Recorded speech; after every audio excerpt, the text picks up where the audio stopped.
ओं नमो भगवते वासुदेवाय नमः। ओं नमो भगवते वासुदेवाय नमः।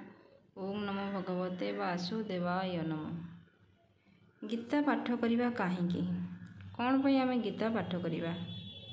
ईश्वर बा भगवान साकार रूप एवं स्थिति को नहीं नाना मतभेद देखा जाए, तथापि ईश्वर अस्तित्व को समस्ते स्वीकार करती।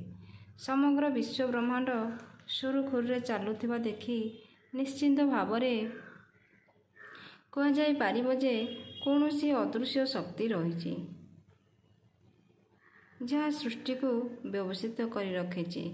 असीम ब्रह्मांड को संभाली ये अदृश्य शक्ति को ईश्वर कहुए। ईश्वर तर्कर विषय वस्तु नुहति। आस्था एवं आत्मविश्वास सहित से जोड़ी हो रही था। प्रभु को अस्तित्व को नहीं मनरे उठुवा अविश्वास लहरीर मूल कारण हेउची मायार जाल। एथिपाई भगवान श्रीकृष्ण कहती, मु ओ मोर माया बड़ मोहमय अटे। मु ओ मोर माया बड़ मोहमय अटे। एही मायारे बशीभूत होई समस्ते भ्रमी हेउचंती।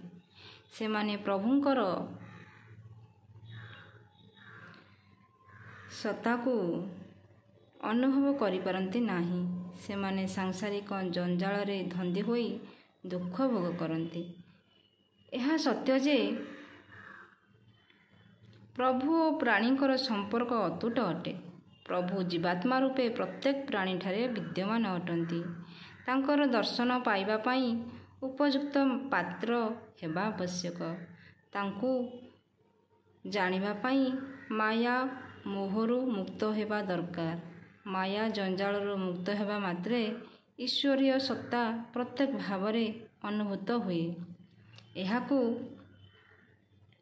तत्वज्ञान कहुए। गीता हेउची एई तत्वज्ञानर मूल उत्स।